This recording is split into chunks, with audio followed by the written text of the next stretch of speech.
Hey guys, it's Sunday, December 14. I'm Jam of JeromeandChata.com and this is Jam Online TV. So this week pag-uusapan natin ngayon ang mga bagong iPads na dumating na sa Pilipinas at yung bagong Cherry Mobile smartphones na nagkakahalaga lang ng 1,500 pesos. And syempre, itong pinaka-exciting news siguro this week, the Cloudphone Excite 5010. It's the most affordable octa-core smartphone. So, ano nga ba itong affordable smartphone na ito? So, dito muna tayo sa mga bagong iPads. So, the iPad Mini 3 and the iPad Air 2 are now available sa Pilipinas. And if you are looking into an affordable na iPads, well, aside sa online stores, well, of course, mas mura sa online stores. Pero if you want to buy sa mga brick and mortar stores, mas mura sa mga non-Apple resellers. Well, pare-pares lang sila na starting. I mean, magkakaiba sila na starting price, pero pare-pares sila ng presyo at 128GB. And the iPad Mini 3 Wi-Fi starts at 19,990, while the iPad Air 2 starts at 24,990. So, medyo mas mura siya compared sa mga Apple resellers. So, sabihin ko yung kanyang prices. The iPad Mini 3 Wi-Fi starts at 19,990. The 64GB is 24,790 and the 128GB is 30,490. So, itong iPad Air 2 Wi-Fi only starts at 24,990. The 64GB is at 28,690 while the 128GB is 35,490. If you're looking into siguro yung cellular na iPads, which is mas maganda siguro kung kumuha na lang kayo sa mga telcos, the iPad Mini 3 Wi-Fi plus cellular starts at 26,990. The 64GB is at 31,990 and the 128GB is priced at 36,990. Tapos yung pinakamahal na iPad Air 2 Wi-Fi plus cellular, ang 16GB niya is 31,990. The 64GB is 36,999. And the 128GB is 42,990. So, totoo lang, if you're planning on buying an iPad Mini 3 na 16GB, I would suggest na kumuha na lang kayo ng iPad Mini 2 because the iPad Mini 3, ang nadagdag lang sa kanya from the iPad Mini 2 is the Touch ID and the gold color. Unless gusto mo na 64GB na iPad Mini or 128GB na iPad Mini, which is, well, medyo siguro hindi naman, kasi medyo mahal na rin yun, well, get the iPad Mini 3. And if you want the gold color and Touch ID, it's up to you. Pero pagdating sa performance, sa camera, and sa display, malaki ang difference ng iPad Air 2 compared sa kanyang smaller brother, the iPad Air. So, if you're planning on buying the iPad Air 2 and iPad Mini 3, I would really suggest na bumili na lang kayo sa brick and mortar stores if ayaw nyo sa mga online stores. So, yung mga stores na pwede nyong bilhan includes Electroworld, Avant, Automatic Appliance, Robinson Appliance, marami actually, even Memo Express are selling Memo Express stores, nagbebenta sila ng iPads. We have the Fortress, Mobile World, PC Express, Silicon Valley, PCA. Those are just some of the stores na nagbebenta ng iPad Air 2 and iPad Mini 3 at a more affordable price. So, yeah, medyo interesting to and sana makakuha ko. And ma-review ko and ma-unbox dito sa Jam Online YouTube channel. So, dito na tayo sa next topic natin, ang the Cherry Mobile B100 and B200. So, the Cherry Mobile B100 and the B200 are the most affordable Android smartphones ni Cherry Mobile.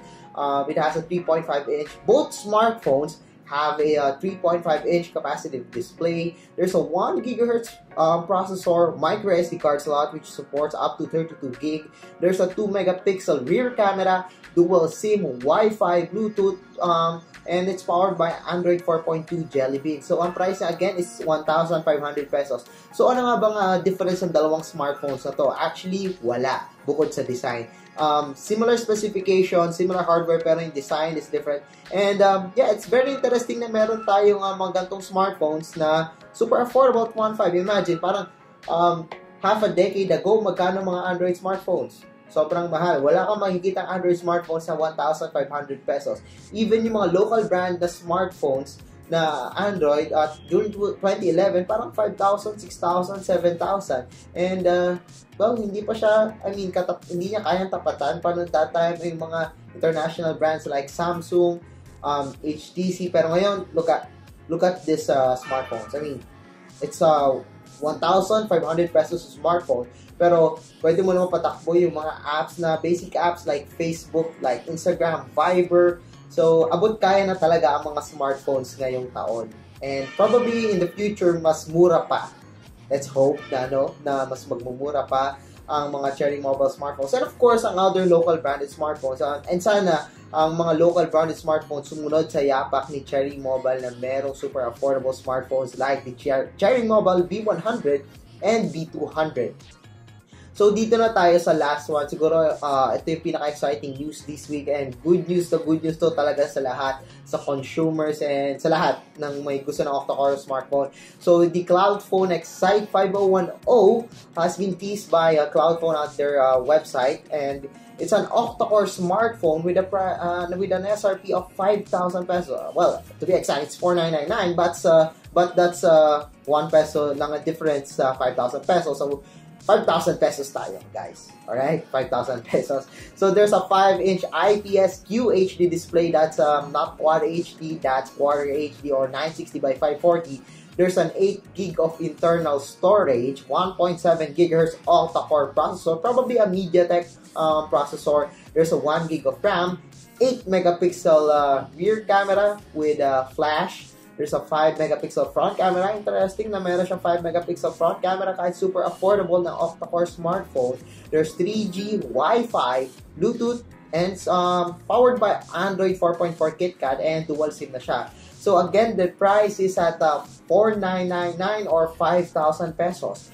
Interesting to kasi imagine, it's not the price. Hindi naman siya ka-price ng Cherry Mobile Flare S3 or Flare 3. Pero maganda yung makakita ka ng octa-core smartphone at 5,000 pesos. Actually, ang mga best smartphone ngayon at 5,000 pesos ay MyPhone Rio and Alpha Lux of Cherry Mobile if you want a Windows Phone.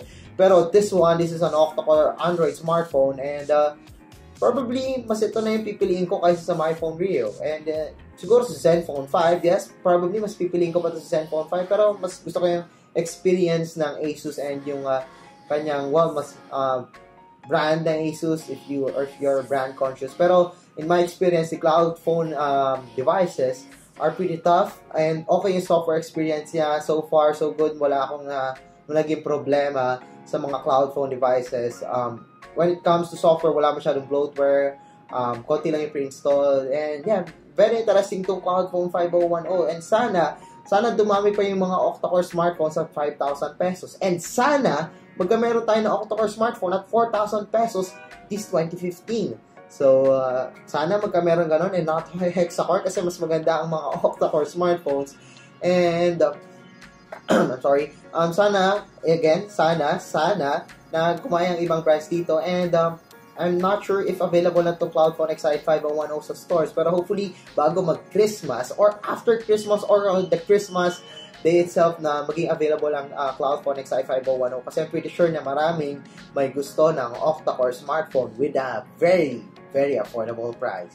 So I guess that's it for this week's Jam Online TV. So if you like this video, don't forget to give us thumbs up. And if hindi pa kayo nakasubscribe sa channel ko, well, mag-subscribe na po kayo. So don't forget to check out my channel at b3/Jam Online TV. Makikita niyo po yung link sa baba. And yun po, para po sa mga latest tech news, hands-on, and other techy stuff, visit my YouTube channel. And marami po akong videos doon. And of course, don't forget to check out my past episodes of Jam Online TV. So once again, I'm JamJermanChato.com and thanks for watching Jam Online TV. So see you guys again next week para sa next episode. So, see ya!